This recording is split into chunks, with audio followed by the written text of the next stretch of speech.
ಎಲ್ಲರಿಗೂ ನಮಸ್ಕಾರ. ನನ್ನ ಯೂಟ್ಯೂಬ್ ಚಾನಲ್ಗೆ ಸ್ವಾಗತ. ಆತ್ಮೀಯರೇ ಮತ್ತು ವಿದ್ಯಾರ್ಥಿಗಳೇ, ನಾನು ಉಡುಪಿ ದೊಡ್ಡನಗುಡ್ಡೆಯ ವಾಸಂತಿ ಅಂಬಲ್ಪಾಡಿ. ವಿದ್ಯಾರ್ಥಿಗಳೇ ಹಾಗೂ ಆತ್ಮೀಯರೇ, ನೀವಿನ್ನೂ ನನ್ನ ಚಾನಲ್ಗೆ ಹೊಸಬರಾಗಿದ್ದಲ್ಲಿ ಮೊದಲು ಸಬ್ಸ್ಕ್ರೈಬ್ ಮಾಡುವುದನ್ನು ಮರೆಯದಿರಿ. ಹಾಗೆ ಒಂದು ಲೈಕ್ ಕೊಡಿ, ಕಮೆಂಟ್ ಮಾಡಿ ಮತ್ತು ನಿಮ್ಮ ಸ್ನೇಹಿತರಿಗೂ ಕೂಡ ಶೇರ್ ಮಾಡಿ. ಆತ್ಮೀಯ ವಿದ್ಯಾರ್ಥಿಗಳೇ, ಇಂದಿನ ವಿಡಿಯೋದಲ್ಲಿ ನಾವು ಸಿದ್ಧಲಿಂಗಯ್ಯ ಇವರು ಬರೆದ ಕತ್ತೆ ಮತ್ತು ಧರ್ಮ ಈ ಕವನದ ಸಾರಾಂಶವನ್ನು ನೋಡೋಣ. ವಿದ್ಯಾರ್ಥಿಗಳೇ, ಈಗಾಗಲೇ ನಾನು ಕತ್ತೆ ಮತ್ತು ಧರ್ಮ ಇದರ ಪ್ರಶ್ನೋತ್ತರಗಳ ವಿಡಿಯೋವನ್ನು ಹಾಕಿದ್ದೇನೆ, ಅಲ್ಲಿಗೂ ಕೂಡ ಭೇಟಿ ನೀಡಿ. ಈಗ ನಾವು ಸಿದ್ಧಲಿಂಗಯ್ಯ ಇವರು ಬರೆದ ಕತ್ತೆ ಮತ್ತು ಧರ್ಮ ಈ ಕವನದ ಆಶಯವನ್ನು ನೋಡೋಣ. ಮೊದಲಿಗೆ ಅದಕ್ಕಿಂತ ಮೊದಲು ಸಿದ್ಧಲಿಂಗಯ್ಯನವರು ಈ ಕತ್ತೆ ಮತ್ತು ಧರ್ಮ ಅನ್ನುವಂತಹ ಈ ಕವನ ಸಾವಿರಾರು ನದಿಗಳು ಅನ್ನುವಂತಹ ಈ ಕವನ ಸಂಕಲನದಿಂದ ಆಯ್ದುಕೊಂಡಿರುವಂತಹ ಒಂದು ಕವಿತೆ ಕತ್ತೆ ಮತ್ತು ಧರ್ಮ. ಈ ಕತ್ತೆ ಮತ್ತು ಧರ್ಮದ ಆಶಯವನ್ನು ನೋಡಿಕೊಳ್ಳಿ. ಅಂದರೆ ಈಗಿನ ಕಾಲದಲ್ಲಿ, ಅಂದರೆ ಸುಶಿಕ್ಷಿತವಾದಂತಹ ಸಮಾಜದಲ್ಲಿ ಮಾನವನ ಮೌಢ್ಯತೆ ಇನ್ನೂ ಕೂಡ ದೂರವಾಗಿಲ್ಲ ಅನ್ನುವಂತಹ ಒಂದು ಆಶಯ. ಅಂದರೆ ಇಲ್ಲಿ ತಿರುಳೇ ಇದು. ಅಂದರೆ ಒಂದು ಧರ್ಮ ದೇವರುಗಳ ಸೃಷ್ಟಿಗೆ ಮನುಷ್ಯನ ಮೌಢ್ಯ ಮತ್ತು ಮೂಢನಂಬಿಕೆಗಳೇ ಕಾರಣ ಅನ್ನೋದನ್ನು ಇಲ್ಲಿ ಕವಿ ತೀಕ್ಷ್ಣ ವಿಡಂಬನೆಯ ಮೂಲಕ ಪ್ರತಿಪಾದಿಸ್ತಾರೆ. ಈ ಕವನದ ನಾಯಕ ಸಿದ್ಧಯ್ಯ ಅನ್ನುವನು, ಆತ ಸತ್ತಂತಹ ತನ್ನ ಕತ್ತೆಯನ್ನು ಹೂತು ಆನಂತರ ಅಲ್ಲಿ ಅವನು ಪೂಜೆ ಮಾಡ್ತಾನೆ, ಅದರ ನೆನಪಿಗೆ ಪೂಜೆ ಮಾಡ್ತಾನೆ. ಅಲ್ಲಿಂದ ದೇವರ ಸೃಷ್ಟಿಗೆ ಹಾಗೆ ಗುಡಿಯ ನಿರ್ಮಾಣಕ್ಕೆ ಯಾವ ರೀತಿ ಕಾರಣವಾಗ್ತದೆ ಅನ್ನುವಂಥದ್ದನ್ನು ಈ ಕವನ ಬಹಳಷ್ಟು ಮಾರ್ಮಿಕವಾಗಿ ಮನೋಜ್ಞವಾಗಿ ಅಭಿವ್ಯಕ್ತಿಸ್ತದೆ. ಈಗ ನಾವು ಕವನ ನೋಡೋಣ. ಮಧುಗಿರಿ ಪಟ್ಟಣಕ್ಕೆ ಸಿದ್ಧಯ್ಯನೆಂಬಗಸ ಎಂಡರು ಮಕ್ಕಳೆಲ್ಲ ಏಕಾಕಿ ಸಿದ್ಧಯ್ಯ ಕತ್ತೆಯು ಅವನ ಒಡನಾಡಿ. ಅಂದರೆ ಮಧುಗಿರಿ ಅನ್ನುವಂತಹ ಪಟ್ಟಣದಲ್ಲಿ ಸಿದ್ಧಯ್ಯ ಅನ್ನುವಂತಹ ಒಬ್ಬ ಅಗಸನಿದ್ದ. ಅಗಸ ಅಂದರೆ ನಿಮಗೆ ಗೊತ್ತಾಗ್ತದೆ, ಬಟ್ಟೆ ಒಗೆಯುವಂತಹ ಕೆಲಸವನ್ನು ಮಾಡಿಕೊಂಡಿರುವವರಿಗೆ ಅಗಸ ಅಂತ ಹೇಳ್ತಾರೆ. ಆತನಿಗೆ ಹೆಂಡತಿ ಮತ್ತು ಮಕ್ಕಳು ಇಲ್ಲ, ಹಾಗಾಗಿ ಆತ ಏಕಾಂಗಿಯಾಗಿದ್ದ. ಅಂತಹ ಸಿದ್ಧಯ್ಯನಿಗೆ ಕತ್ತೆಯು, ಅಂದರೆ ಅವನ ಕತ್ತೆಯು, ಅವನು ಹಿಡ್ಕೊಂಡು ಹೋಗುವಂತಹ ಬಟ್ಟೆಯ ಹೊರೆಯನ್ನು ಹೊರುವಂಥ ಕತ್ತೆ, ಅದು ಅವನ ಒಡನಾಡಿ ಆಗಿತ್ತು. ಒಡನೆ ಆಡುವಂಥದ್ದು ಅಂದರೆ ಅವನ ಜೊತೆಯಲ್ಲೇ ಇರುವಂತಹ ಕತ್ತೆ, ಅದೇ ಅವನ ಒಡನಾಡಿ ಆಗಿತ್ತು. ಮುಂದಿನ ಸಾಲು ಗಮನಿಸಿ. ಕತ್ತೆಯ ಮೈ ತೊಳೆದು ಮುದ್ದಾಡಿ ಸಿದ್ಧಯ್ಯ ಒಂದೇ ಗಂಗಳದಲ್ಲಿ ಉಣ್ಣೋನು, ಸಿದ್ಧಯ್ಯ ಕತ್ತೆಯ ಮಗ್ಗುಲಲ್ಲಿ ಮಲಗೋನು. ಹೆಂಡತಿ ಮಕ್ಕಳು ಇಲ್ಲದೇ ಇರುವಂತಹ ಸಿದ್ಧಯ್ಯ ಕತ್ತೆಯನ್ನೇ ತನ್ನ ಒಡನಾಡಿಯಾಗಿ ಮಾಡಿಕೊಂಡಿದ್ದ. ಕತ್ತೆಯ ಮೈಯನ್ನು ತೊಳಿತಾ ಇದ್ದ. ಬೆಳಗ್ಗೆದ್ದ ತಕ್ಷಣ ಅವನು ಕತ್ತೆಯ ಮೈಯನ್ನು ತೊಳೆದು ಅದನ್ನು ಮುದ್ದಾಡ್ತಾ ಇದ್ದ.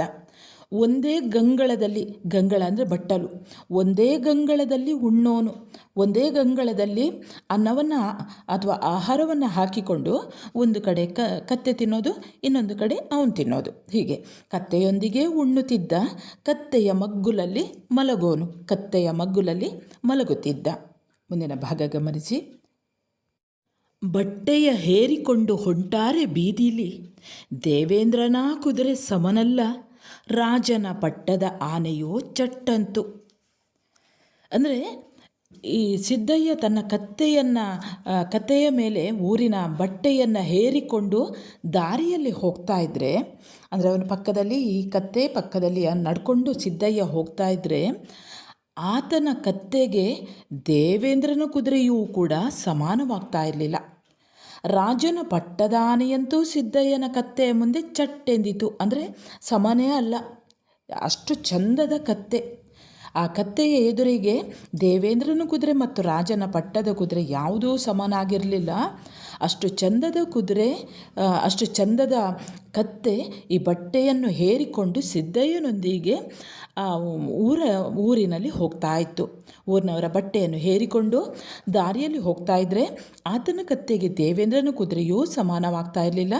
ರಾಜನ ಪಟ್ಟದ ಆನೆಯಂತೂ ಸಿದ್ಧಯ್ಯನ ಕತ್ತೆಯ ಮುಂದೆ ಚಟ್ಟೆಂದಿತು.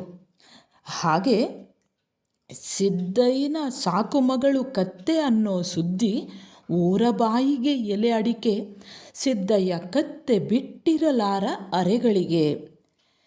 ಕತ್ತೆ ಸಿದ್ದಯ್ಯನ ಸಾಕುಮಗಳು ಅನ್ನುವಂತಹ ಸುದ್ದಿ ಊರ ಬಾಯಿಗೆ ಅದು ಎಲೆ ಅಡಿಕೆ ಆಯಿತು. ಅಂದರೆ ಯಾರ ಹತ್ತಿರ ಕೇಳಿದರೂ ಕೂಡ ಈ ಸಿದ್ದಯ್ಯನ ಕುರಿತು ಹೀಗೆ ಹೇಳ್ತಾಯಿದ್ರು. ಸಿದ್ದಯ್ಯ, ಈ ಕತ್ತೆ ಇದೆಯಲ್ಲ ಅದು ಸಿದ್ದಯ್ಯನ ಸಾಕುಮಗಳ ರೀತಿಯಲ್ಲಿ ಅವನು ನೋಡ್ಕೊಳ್ತಾ ಇದ್ದ. ತನ್ನ ಮಗಳೇ ಅನ್ನುವ ರೀತಿಯಲ್ಲಿ ಆ ಕುದುರೆಗೆ ಸ್ನಾನ ಮಾಡಿಸ್ತಾ ಇದ್ದ. ತನ್ನ ಬಟ್ಟಲಲ್ಲೇ ಆ ಕುದುರೆಗೆ ಊಟವನ್ನು ಕೂಡ ಕೊಡ್ತಾ ಇದ್ದ. ಹಾಗಾಗಿ ಇದನ್ನು ನೋಡ್ತಾ ಇದ್ದಂತಹ ಜನರು ಇದು ಸಿದ್ದಯ್ಯನ ಸಾಕುಮಗಳು ಅಂತ ಹೇಳ್ತಾ ಇದ್ರು. ಇಂಥ ಸಿದ್ದಯ್ಯ ಈ ಕತ್ತೆಯನ್ನು ಒಂದು ಗಳಿಗೆ ಕೂಡ ಬಿಟ್ಟಿರ್ತಾ ಇರಲಿಲ್ಲ. ಅಂದರೆ ಅಷ್ಟು ಆಸೆ ಮಾಡ್ತಾ ಇದ್ದ. ಆ ಆ ಕತ್ತೆಯನ್ನು ನೋಡಿದರೆ ಅಷ್ಟು ಪ್ರೀತಿ ನಮ್ಮ ಸಿದ್ದಯ್ಯನಿಗೆ. ಮುಂದೆ ಏನಾಗ್ತದೆ ಅಂತ ನೋಡೋಣ. ಇಂಥ ಸಿದ್ದಯ್ಯನಿಗೆ ಬಂತಲ್ಲೂ ಕೇಡುಗಾಲ. ಬಟ್ಟೆಯ ಒಗೆಯುವಾಗ ತಲೆ ಮ್ಯಾಲೆ ಕಾಗೆ ನುಗ್ಗಿ ಮನೆಯಲ್ಲಿ ಗೌಳಿ ಲೊಚಲೊಚ. ಈ ಕತ್ತೆಯನ್ನು ತನ್ನ ಸಾಕುಮಗಳ ರೀತಿಯಲ್ಲಿ ಸಾಕ್ತಾ ಇದ್ದಂತಹ ಸಿದ್ದಯ್ಯನಿಗೆ ಒಂದು ದಿನ ಕೇಡುಗಾಲ ಬರ್ತದೆ, ಕೆಟ್ಟ ದಿನ ಬರ್ತದೆ. ಆತ ಬಟ್ಟೆಯನ್ನು ಒಗೆಯುವಾಗ ತಲೆಯ ಮೇಲೆ ಕಾಗೆ ನುಗ್ತದೆ. ಒಂದು ನಂಬಿಕೆ ಇದೆ ಜನರಲ್ಲಿ, ಕಾಗೆ ಮೆಟ್ಟಬಾರ್ದು ಅಥವಾ ಮುಟ್ಟಬಾರ್ದು ಅನ್ನುವಂಥದ್ದು. ಅವನ ತಲೆಯನ್ನೇ ಮುಟ್ಟದಂತೆ. ಅವನ ಬಟ್ಟೆಯನ್ನು ಒಗಿತಾ ಇರುವಂತಹ ಸಂದರ್ಭ ಆ ತಲೆಯ ಮೇಲೆ ಕಾಗೆ ನುಗ್ತದೆ. ಮನೆಯಲ್ಲಿ ಹಲ್ಲಿ ಲೊಚಗುಡ್ತದೆ. ಹಲ್ಲಿ ಲೊಚಗುಟ್ಟಿದರೆ ಅದು ಅನಿಷ್ಟ ಅಂತ ಹೇಳ್ತಾರೆ. ಏನೋ ಒಂದು ಕೆಟ್ಟದ್ದು ಸಂಭವಿಸ್ತದೆ ಅಂತ. ಹೀಗೆ ಸಿದ್ದಯ್ಯ ಬಟ್ಟೆಯನ್ನು ಒಗಿತಾ ಇರುವಂತಹ ಸಂದರ್ಭದಲ್ಲಿ ಅವನು ತಲೆ ಮೇಲೆ ಕಾಗೆ ಮುಟ್ತದೆ ಅವನ ತಲೆಯನ್ನು. ಅದೇ ರೀತಿಯಲ್ಲಿ ಅವನ ಮನೆಯಲ್ಲಿ ಹಲ್ಲಿಗಳು ಲೊಚಗುಡ್ತವಂತೆ. ಮುಂದೆ ಏನಾಗ್ತದೆ ಅಂತ ನೋಡೋಣ. ಎದ್ದಾನು ಸಿದ್ದಯ್ಯ ಕತ್ತೆಯೂ ಏಳಲಿಲ್ಲ, ಹೊಟ್ಟೆಯೂ ಊದಿ ಮೈಯೆಲ್ಲ ತಣ್ಣಗಾಗಿ ಶಿವ ತನ್ನ ಪಾದಕ್ಕೆ ಕರಕೊಂಡ. ಈ ಸಿದ್ದಯ್ಯನಿಗೆ ಕೆಟ್ಟ ಕಾಲ ಬಂತು ಅವನಿಗೆ. ಹೇಗೆ ಒಂದು ದಿವಸ ಸಿದ್ದಯ್ಯ ಎಂದಿನ ಹಾಗೆ ಹೇಳ್ತಾನೆ, ಆದರೆ ಅವನ ಕತ್ತೆ ಹೇಳಲಿಲ್ಲ. ಅದರ ಹೊಟ್ಟೆ ಓದಿಕೊಂಡು ಮೈಯೆಲ್ಲ ತಣ್ಣಗಾಗಿ ಸಿದ್ದಯ್ಯನ ಕತ್ತೆಯನ್ನು ಶಿವ ತನ್ನ ಪಾದಕ್ಕೆ ಕರೆದುಕೊಂಡಿದ್ದ. ಅಂದರೆ ಕತ್ತೆ ಸತ್ತು ಹೋಗ್ತದೆ. ಊರ ಶೀಳಾದಿಲಿ ಕತ್ತೆಯ ಮಣ್ಮಾಡಿ ಗಂಧದ ಕಡ್ಡಿಯ ಹಚ್ಚವನೇ ಸಿದ್ದಯ್ಯ ತೆಂಗಿನಕಾಯ ಒಡೆದವನೇ. ಅಂದರೆ ಈ ಸಿದ್ದಯ್ಯ ಏನು ಮಾಡ್ತಾನೆ, ಸತ್ತಂತಹ ತನ್ನ ಕತ್ತೆಯನ್ನು ಊರಿನ ಸೀಳು ಹಾದಿಯಲ್ಲಿ ಆ ಕತ್ತೆಯನ್ನು ಮಣ್ಣು ಮಾಡ್ತಾನೆ. ಗಂಧದ ಕಡ್ಡಿಯನ್ನು ಹಚ್ಚುತ್ತಾನೆ, ತೆಂಗಿನಕಾಯನ್ನು ಹೊಡಿತಾನೆ. ಅಷ್ಟು ಹಚ್ಚಿಕೊಂಡಿದ್ದ ಆ ಕತ್ತೆಯನ್ನು ತನ್ನ ಸಾಕುಮಗಳ ರೀತಿಯಲ್ಲಿ ಒಂದೇ ಬಟ್ಟಲಲ್ಲಿ ಊಟ ಮಾಡ್ತಾ ಇದ್ದಂತಹ ಈ ಸಿದ್ದಯ್ಯ ಆ ಕತ್ತೆ ಸತ್ತಾಗ ಅದನ್ನು ಗೋರಿ ಮಾಡ್ತಾನೆ. ಗೋರಿ ಮಾಡಿದ ನಂತರ ಗಂಧದ ಕಡ್ಡಿಯನ್ನು ಊದುಬತ್ತಿಯನ್ನು ಹಚ್ಚುತ್ತಾನೆ, ಹಾಗೆ ತೆಂಗಿನಕಾಯನ್ನು ಹೊಡಿತಾನಂತೆ.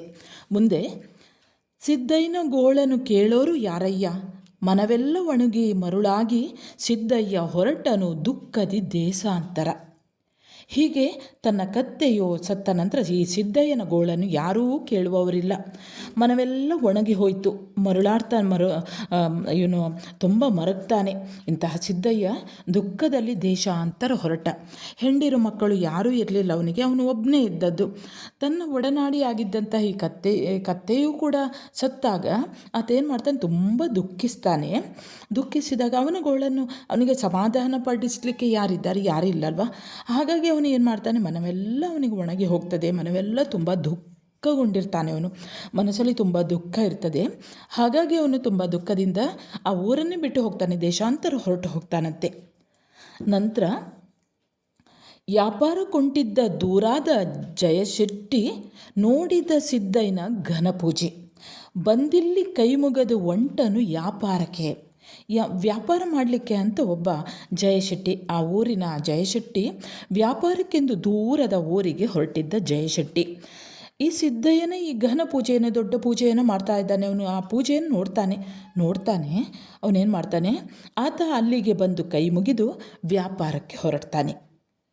ಶೆಟ್ಟಿಗೆ ಆವತ್ತು ಪ್ಯಾಟೀಲಿ ಸೌಭಾಗ್ಯ, ಬೆಳ್ಳಿಯ ಅಳಕೊಂಡ ಬಳ್ಳ ನಮ್ಮ ಶೆಟ್ಟಿ, ಬಂಗಾರ ಬಾಚಿಕೊಂಡ ಚೀಲ. ಅಂದರೆ ಈ ಶೆಟ್ಟಿ ಏನು ಮಾಡ್ತಾನೆ, ಆವತ್ತು ಪೂಜೆ ಮಾಡಿ ಹೋದ. ಆ ಕತ್ತೆಯ ಗೋರಿಗೆ ಅವನು ಪೂಜೆ ಕೈ ಮುಗ್ದು ಹೋಗ್ತಾನೆ. ಪೂಜೆ ಮಾಡ್ತಾ ಇದ್ದದ್ದು ಸಿದ್ದಯ್ಯ. ಇವನೇನೋ ಒಂದು ಪೂಜೆಯನ್ನು ಮಾಡ್ತಾ ಇದ್ದಾನಲ್ಲ, ಬಹುಶಃ ಏನೋ ಕಾರಣಿಕದ ಸ್ಥಳ ಇರ್ಬೋದು ಅಂತ ಯೋಚನೆ ಮಾಡ್ಕೊಳ್ತಾನೆ. ವ್ಯಾಪಾರಕ್ಕೆ ಹೋಗಿದ್ದಾನೆ. ಅವನು ವ್ಯಾಪಾರಕ್ಕೆ ಹೋದವನೇ ಅಲ್ಲಿ ಬಂದು ಅವನು ಹೋಗ್ತಾ ಇದ್ದವನೇ ಅಲ್ಲಿ ಬಂದು ಕೈ ಮುಗಿದುಕೊಂಡು ನಿಲ್ತಾನೆ. ಆ ನಂತರ ತನ್ನ ವ್ಯಾಪಾರಕ್ಕೆ ಹೋಗ್ತಾನೆ. ಶೆಟ್ಟಿಗೆ ಅವತ್ತು ಏನಾಯಿತು ಅಂದರೆ, ಶೆಟ್ಟಿಗೆ ಆ ದಿನ ಪೇಟೆಯಲ್ಲಿ ಸೌಭಾಗ್ಯವೋ ಭಾಗ್ಯ. ಸೇರುಗಟ್ಟಲೆ ಬೆಳ್ಳಿಯನ್ನು ಅಳೆದುಕೊಂಡ. ಅಂದರೆ ಅಷ್ಟು ವ್ಯಾಪಾರ ಆಗ್ತದೆ. ಚೀಲಗಟ್ಟಲೆ ಬಂಗಾರ ಬಾಚಿಕೊಂಡನು. ಭಾರಿ ವ್ಯಾಪಾರ ಆಗ್ತದೆ. ಅವನು ಸೇರುಗಟ್ಟಲೆ ಬೆಳ್ಳಿಯನ್ನು ಬಾಚಿಕೊಳ್ತಾನೆ, ಅಂದರೆ ಅಳೆದುಕೊಳ್ತಾನೆ. ಅಳಗೊಂಡ ಬಳ್ಳ ಸೇರುಗಟ್ಟಲೆ ಬೆಳ್ಳಿಯನ್ನು ಅಳತೆ ಮಾಡ್ತಾನೆ. ಚೀಲ ಬಂಗಾರವನ್ನು ಬಾಚಿಕೊಂಡ ಚೀಲ ಬಂಗಾರವನ್ನು ಚೀಲಗಟ್ಟಲೆ ಅವನು ಬಾಚಿಕೊಳ್ತಾನೆ, ತುಂಬಿಸ್ಕೊಳ್ತಾನೆ. ಮುಂದೇನಾಗ್ತದೆ ನೋಡಿ. ಮನೆಗೆ ಹೋಗೋ ದಾರಿಯಲ್ಲಿ ಶೆಟ್ಟಿ ಗೋರಿಯ ಮುಂದೆ ಕೈ ಮುಗಿದು ಬಿದ್ದು ನಮಸ್ಕಾರ ಮಾಡಿಕೊಟ್ಟ ದೇವರ ಕಂಬ ಅದಕ್ಕೆಣ್ಣೆ.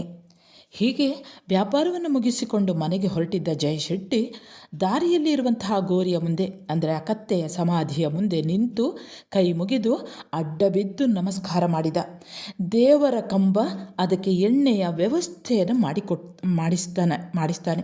ಅಂದರೆ ಇಲ್ಲಿ ಕೈ ಮುಗಿದಿದ್ದರಿಂದ ತನಗೆ ಈ ರೀತಿಯ ವ್ಯಾಪಾರವಾಯಿತು, ಈ ರೀತಿಯ ಲಾಭ ಆಯಿತು ಅಂತ ಅವನು ಯೋಚನೆ ಮಾಡ್ತಾನೆ.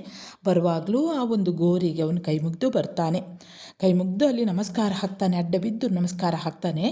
ದೇವರ ಕಂಬವನ್ನು ಮಾಡಿಸ್ತಾನೆ. ಅದಕ್ಕೆ ಎಣ್ಣೆಯ ವ್ಯವಸ್ಥೆಯನ್ನು ಕೂಡ ಅವನು ಮಾಡಿಸ್ತಾನೆ. ಮುಂದೆ ಏನಾಗ್ತದೆ ನೋಡಿ. ಊರೂರ ಸುದ್ದಿಲಿ ಜನಕ್ಕೆ ಭಕ್ತಿಯು ಹುಟ್ಟಿ ಸೇರಿತು ಪರುಸೆ ಗೋರಿ ದೇವರ ಹೆಸರೆಯಲ್ಲಿ ಗುಡಿಯೊಂದು ನಿಂತಿತಲ್ಲೋ ಮುಗಿಲುದ್ದ. ಹೀಗೆ ಜಯಶೆಟ್ಟಿಗೆ ವ್ಯಾಪಾರದಲ್ಲಿ ತುಂಬ ಲಾಭವನ್ನು ತಂದುಕೊಟ್ಟಂತಹ ಈ ಗೋರಿ, ಈ ವಿಷಯ ಇದು ಊರೂರಿಗೆ ಸುದ್ದಿಯಾಗಿ ಜನಕ್ಕೆ ಭಕ್ತಿ ಹುಟ್ಟಿತು.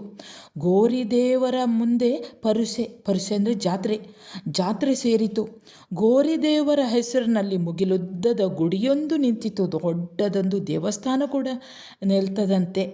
ಅನಂತರ ಏನು ಮಾಡ್ತಾರೆ, ಕೈ ಚಾಚಿ ಭಿಕ್ಷದೋರು, ಮೈ ಚಾಚಿ ಸೂಳೇರು, ಭಕ್ತಿಯಲ್ಲಿ ಕುಡಿದು ಕುಣಿಯೋರು ಸೇರವರೇ ಬಿಳಿ ಟೋಪಿಯವರ ಬೆಳಕಿನಲ್ಲಿ. ಬಿಳಿ ಟೋಪಿಯವರು ಅಂದರೆ ರಾಜಕೀಯ ವ್ಯಕ್ತಿಗಳು, ರಾಜಕಾರಣಿಗಳು. ಅವರು ಬರ್ತಾರೆ ಅವರ ಪ್ರಭಾವದಲ್ಲಿ, ಅವರ ಬೆಳಕಿನಲ್ಲಿ, ಬಿಳಿ ಟೋಪಿಯವರ ಬೆಳಕಿನಲ್ಲಿ. ಬಿಳಿ ಟೋಪಿಯವರು ಅಂದರೆ ರಾಜಕಾರಣಿಗಳು ಹೆಚ್ಚಾದರೂ ಯಾವುದಾದ್ರೂ ಒಂದು ದೇವಸ್ಥಾನದಲ್ಲಿ ಪವಾಡ ನಡೆಯಿತು, ಯಾವುದಾದ್ರೂ ಒಂದು ದೇವಸ್ಥಾನ ದೇವರು ಬೇಗ ಅನುಗ್ರಹ ಮಾಡ್ತಾರೆ, ಅಥವಾ ಯಾವುದಾದ್ರೂ ಒಂದು ದೇವಸ್ಥಾನದಲ್ಲಿ ಕಾಣಿಕೆ ಇದೆ ಅಂತ ಗೊತ್ತಾದ ತಕ್ಷಣ ಅವರು ಹೋಗ್ತಾರೆ. ಅವರು ಕೂಡ ಅಲ್ಲಿಗೆ ಬೇಕಾದಷ್ಟು ಸೇವೆಯನ್ನು ಮಾಡಿಸ್ತಾರೆ. ಅದೇ ರೀತಿ ಇಲ್ಲಿಗೂ ಕೂಡ ಬಂದರಂತೆ. ಬಿಳಿ ಟೋಪಿಯವರ ಬೆಳಕಿನಲ್ಲಿ, ಅವರ ಪ್ರಭಾವದಲ್ಲಿ ಕೈ ಚಾಚಿ ಭಿಕ್ಷೆ ಬೇಡುವ ಭಿಕ್ಷುಕರು, ಅಂದರೆ ದೇವಸ್ಥಾನ ಎಲ್ಲ ದೊಡ್ಡದಾಯಿತು, ಜಾತ್ರೆಗಳೆಲ್ಲ ನಡೀತಾ ಉಂಟು. ದೇವಸ್ಥಾನದ ಜಾತ್ರೆ ಇದ್ದಾಗ ನಿಮಗೆಲ್ಲ ಸಾಧಾರಣವಾಗಿ ಗೊತ್ತಿರ್ತದೆ, ಭಿಕ್ಷುಕರೆಲ್ಲ ಬಂದು ಅಲ್ಲಿ ಕೈ ಚಾಚಿ ಕೂತ್ಕೊಂಡಿರ್ತಾರೆ. ಹಾಗೆ ಮೈ ಚಾಚುವ ಸೂಳೆಯರು, ತಮ್ಮ ಮೈಯನ್ನು ಮಾರುವಂತಹ ಸೂಳೆಯರು ಕೂಡ ಅಲ್ಲಿ ಸೇರ್ತಾರಂತೆ. ಕುಡಿದು ಭಕ್ತಿಯಿಂದ ಕುಣಿಯುವವರು ಕೂಡ ಸೇರ್ತಾರೆ. ಕುಡಿದುಕೊಂಡು ಭಕ್ತಿಯಿಂದ ಕುಣಿಯುವವರು ಕೂಡ ಅವರಲ್ಲಿ ಸೇರಿಕೊಳ್ತಾರೆ. ಮುಂದೆ ಏನಾಗ್ತದೆ ಅಂತ ಮುಂದಿನ ಸಾಲಲ್ಲಿ ಗಮನಿಸೋಣ ನಾವೀಗ. ಪೂಜೆಗೆ ವೈದಿಕರು, ದಾನಾಕಿ ಸಾವುಕಾರರು, ಕತ್ತೆಗೋರಿಯ ಮೇಲೆ ಕೈಲಾಸ ಹಬ್ಬಿತ್ತು, ರಾಜ ರಾಣಿಗೆ ಸುದ್ದಿ ಹೋಯಿತು. ಹೀಗೆ ಪೂಜೆಗೆ ವೈದಿಕರು ಬರ್ತಾರೆ. ಆ ಕತ್ತೆಗೋರಿಗೆ ಯಾರಿಗೂ ವಿಷಯ ಗೊತ್ತಿಲ್ಲ, ಅದರ ಅಡಿಯಲ್ಲಿ ಏನಿದೆ ಅಂತ. ಕತ್ತೆ ಇರೋದು ಯಾರಿಗೂ ಗೊತ್ತಿಲ್ಲ. ಆ ಪೂಜೆಗೆ ಅರ್ಚಕರು ಬರ್ತಾರೆ. ಪೂಜೆಗೆ ವೈದಿಕರು ಅಂದರೆ ವೈದಿಕ ಕೆಲಸ ಮಾಡುವಂಥ ಬ್ರಾಹ್ಮಣರು, ಅರ್ಚಕರು ಬರ್ತಾರೆ. ಹಾಗೆ ದಾನಕ್ಕೆ ಸಾಹುಕಾರರು ಹುಟ್ಟಿಕೊಂಡ್ರು. ಸಾಹುಕಾರರೆಲ್ಲ ದಾನ ಕೊಡಲಿಕ್ಕೆ ಅಲ್ಲಿ ಬರ್ತಾರೆ. ಹಾಗೆ ಕತ್ತೆಗೋರಿಯ ಮೇಲೆ ಕೈಲಾಸ ಹಬ್ಬಿತ್ತು. ಕೈಲಾಸ ಅಂದರೆ ಸಂತೋಷವಾದಂಥ ಆ ಒಂದು ವಾತಾವರಣ, ಅಂದರೆ ಶಿವನಿರುವಂತಹ ಕೈಲಾಸ. ಆ ರೀತಿಯಲ್ಲಿ ಅಂದರೆ ಇಲ್ಲಿ ಎಲ್ಲ ಕೂಡ ಭಕ್ತಿಯಿಂದ ಜನರೇ ಎಲ್ಲ ತುಂಬಿರ್ತಾರೆ. ಜಾತ್ರೆ ನಡೀತಾ ಇರ್ತದೆ. ಹಾಗೆ ಎಲ್ಲರೂ ಕೂಡ ಇರ್ತಾರೆ. ಹೀಗೆ ಈ ಒಂದು ಕೈಲಾಸವೇ, ಕತ್ತೆಗೋರಿಯ ಮೇಲೆ ಕೈಲಾಸ ಹಬ್ಬಿತು. ರಾಜರಾಣಿಯರಿಗೂ ಕೂಡ ಈ ಸುದ್ದಿ ಹೋಗ್ತದೆ. ಅವರೇನು ಮಾಡ್ತಾರೆ ನೋಡಿ. ರಾಜ ಶೃಂಗಾರವಾದ ರಾಣಿ ಶೃಂಗಾರವಾದ್ಲು, ಕತ್ತೆಯ ಪೂಜೆಗೆ ಕುದುರೆಯೇ ಏರಿಕೊಂಡು ಬಂದರು ಗೋರಿಯ ದೇವರಿಗೆ. ರಾಜ ಶೃಂಗಾರ ಅಂದರೆ ಶೃಂಗಾರ, ಅಲಂಕಾರಗೊಳ್ತಾನೆ. ರಾಜ ಅಲಂಕಾರವಾಗ್ತಾನೆ, ರಾಜ ಶೃಂಗಾರವಾಗ್ತಾನೆ, ರಾಣಿ ಶೃಂಗಾರವಾದ್ಲು. ಅವರು ಕತ್ತೆಯ ಪೂಜೆಗೆ ಆ ಗೋರಿ ದೇವರಿಗೆ ಕುದುರೆಯನ್ನು ಏರಿಕೊಂಡು ಬಂದರು. ಏನೋ ಒಂದು ಪವಾಡ ನಡೀತಾ ಇದೆ, ಇಲ್ಲಿ ಈ ಗೋರಿ ದೇವರ ಮುಂದೆ ಭಕ್ತಿಯಿಂದ ಕೈ ಮುಗಿದು ಬೇಡಿಕೊಂಡ್ರೆ ಆ ಬೇಡಿಕೆಗಳೆಲ್ಲ ಈಡೇರ್ತದೆ ಅಂತ ಈ ಒಂದು ಸುದ್ದಿ ಎಲ್ಲ ಕಡೆಗೂ ಹರಡ್ತದೆ. ರಾಜ ರಾಣಿಗೂ ಕೂಡ ಗೊತ್ತಾಗ್ತದೆ, ಅರಮನೆಗೂ ಕೂಡ ಈ ಸುದ್ದಿ ಹೋಗ್ತದೆ. ಅವರು ಕೂಡ ಬರ್ತಾರೆ, ಕುದುರೆಯನ್ನು ಏರಿಕೊಂಡು ಬರ್ತಾರೆ. ಮುಂದೆ ಏನಾಗ್ತದೆ ನೋಡಿ. ದಾರಿ ದೇವರ ಕಂಡು ಧನ್ಯರಾಗಲು ಅಂದು ರಾಜರಾಣಿಯರ ಜೊತೆ ಪರಿವಾರ ಹರಿದಿತ್ತು ಕೂಡಿತು ಪರುಸೆ ಕಡಲಾಗಿ. ಇಂತಹ ಶೃಂಗಾರವಾದಂತಹ ರಾಣಿ, ಹೀಗೆಲ್ಲ ಅಲಂಕರಿಸಿಕೊಂಡು ಬಂದಂತಹ ಈ ರಾಜರಾಣಿ ಈ ಕತ್ತೆಯ ದೇವರನ್ನು ನೋಡಲು ಬರ್ತಾರೆ. ಕತ್ತೆಯ ಪೂಜೆಗೆ ಬರ್ತಾರೆ. ಹೇಗೆ ಬರ್ತಾರೆ? ಕುದುರೆಯನ್ನು ಏರಿಕೊಂಡು ಬರ್ತಾರೆ. ದಾರಿ ದೇವರನ್ನು ಕಂಡು ಧನ್ಯರಾಗ್ತಾರೆ. ಅದು ರಾಜರಾಣಿಯರ ಜೊತೆ ರಾಜರ ಪರಿವಾರವೇ ಹರಿದಿತ್ತು. ರಾಜರಾಣಿಯರು ಯಾವಾಗಲೂ ಒಬ್ಬಂಟಿಯಾಗಿ ಬರೋದುಂಟ, ಏಕಾಂಗಿಯಾಗಿ ಬರೋದುಂಟ? ಇಲ್ಲ, ರಾಜ ಪರಿವಾರವೂ ಕೂಡ ಬರ್ತದೆ. ಎಲ್ಲರೂ ಕೂಡ ಬರ್ತಾರೆ. ರಾಜ ಪರಿವಾರವೇ ಹರಿದಿತ್ತು, ಹೊರಟಿತ್ತು.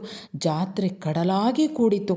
ಅಂದರೆ ದೊಡ್ಡ ಸಾಗರದ ಹಾಗೆ ಜನರೆಲ್ಲ ಸೇರ್ತಾರೆ. ಗೋರಿದೇವರ ಮಹಿಮೆ ಕೊಂಡಾಟ ನಡೆಯುವಾಗ ತಳ್ಳಾಟ ಹೊರಗೆ ಆಗಿತ್ತು. ಕತ್ತಿಡಿದು ತಳವಾರರು ಸಿದ್ದಯ್ಯನ ತಳ್ಳುತ್ತಾರೆ. ಅಲ್ಲಿ ಈ ಗೋರಿದೇವರ ಮಹಿಮೆಯ ಕೊಂಡಾಟ ಹೊಗಳಿಕೆ ನಡೆದಾಗ ಹೊರಗೆ ತಳ್ಳಾಟವೇ ನಡೆದಿತ್ತು. ತಳವಾರರು ಕತ್ತಿಯನ್ನು ಹಿಡಿದು ಸಿದ್ದಯ್ಯನನ್ನು ತಳ್ಳುತ್ತಿದ್ದರು. ಸಿದ್ದಯ್ಯನು ನೋಡಲಿಕ್ಕೆ ಬರ್ತಾನೆ.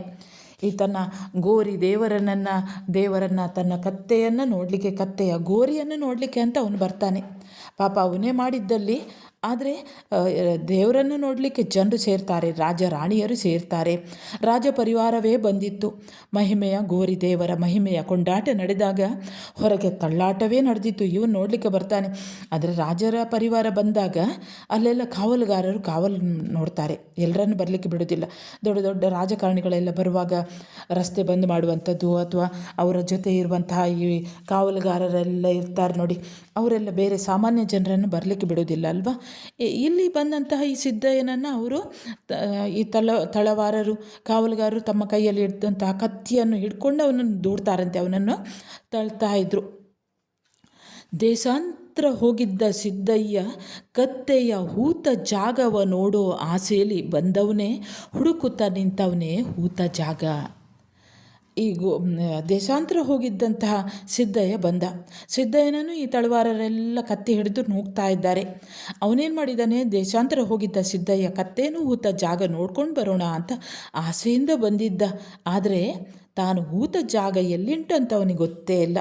ಅಲ್ಲೊಂದು ದೊಡ್ಡ ದೇವಸ್ಥಾನ ಆಗಿದೆ. ಅಲ್ಲೆಲ್ಲ ಎಲ್ಲ ವ್ಯಾಪಾರಿಗಳೆಲ್ಲ ಬಂದು ಸೇರಿದ್ದಾರೆ. ರಾಜ ಪರಿವಾರವೇ ಬರ್ತಾ ಉಂಟು. ದೊಡ್ಡ ಜನಸಾಗರವೇ ಸೇರ್ತಾ ಇದೆ. ಇವನು ಪಾಪ ತಾನು ಹೂತಂತಹ ಆ ಕತ್ತೆಯ ಜಾಗವನ್ನು ನೋಡ್ತಾ ಅಲ್ಲೇ ಹುಡುಕ್ತಾ ನಿಂತ. ಒಳಗೆ ಗೋರಿದೇವರ ಗುಡಿಯಲ್ಲಿ ಗೋರಿದೇವರಿಗೆ ಪೂಜೆ ಪುನಸ್ಕಾರ ಸಾಂಗವಾಗಿ ಸಾಕ್ತಾ ಇದ್ದರೆ ಹೊರಗೆ ಜನರ ನೂಕುನುಗ್ಗಲು ನಡೆದಿರ್ತದೆ. ಅದೇ ಸಮಯಕ್ಕೆ ಕತ್ತೆಯ ಸಮಾಧಿಯನ್ನು ನೋಡಲು ಬಂದಂಥ ಸಿದ್ದಯ್ಯನನ್ನು ಅವರು ತಳ್ತಾ ಇರ್ತಾರೆ. ಸಿದ್ದಯ್ಯನಿಗೆ ಧರ್ಮ ಮುಳುವಾಗಿ ಆತ ತನ್ನ ಕತ್ತೆ ಹೂತ ಜಾಗವನ್ನು ನೋಡುತ್ತಾ ನಿಲ್ಲುವಂತಾಗ್ತದೆ. ಅಂದರೆ ಇಲ್ಲಿ ಸಿದ್ಧಲಿಂಗಯ್ಯನವರು ಬರೆದಂತಹ ಈ ಕತ್ತೆ ಮತ್ತು ಧರ್ಮ ಸಾವಿರಾರು ನದಿಗಳು ಅನ್ನುವಂತಹ ಸಂಕಲನದಿಂದ ಆಯ್ದುಕೊಂಡಂತಹ ಈ ಪ್ರಮುಖವಾದ ಕವನಗಳಲ್ಲಿ ಒಂದಾದಂತಹ ಈ ಕತ್ತೆ ಮತ್ತು ಧರ್ಮ, ದೇವರು ಧರ್ಮ ಜನರ ಮೌಢ್ಯದ ಫಲ ಅನ್ನುವಂಥದ್ದನ್ನು ಈ ಕವನದಲ್ಲಿ ಸಿದ್ಧಲಿಂಗಯ್ಯನವರು ವಿಡಂಬನಾತ್ಮಕವಾಗಿ ಪ್ರತಿಪಾದಿಸುತ್ತಾರೆ. ಸರಿ ವಿದ್ಯಾರ್ಥಿಗಳೇ, ಮುಂದೆ ಇನ್ನೊಂದು ಹೊಸ ವಿಷಯದೊಂದಿಗೆ ಮತ್ತೆ ಬರುತ್ತೇನೆ. ಅಲ್ಲಿಯವರೆಗೆ ನಮಸ್ಕಾರ.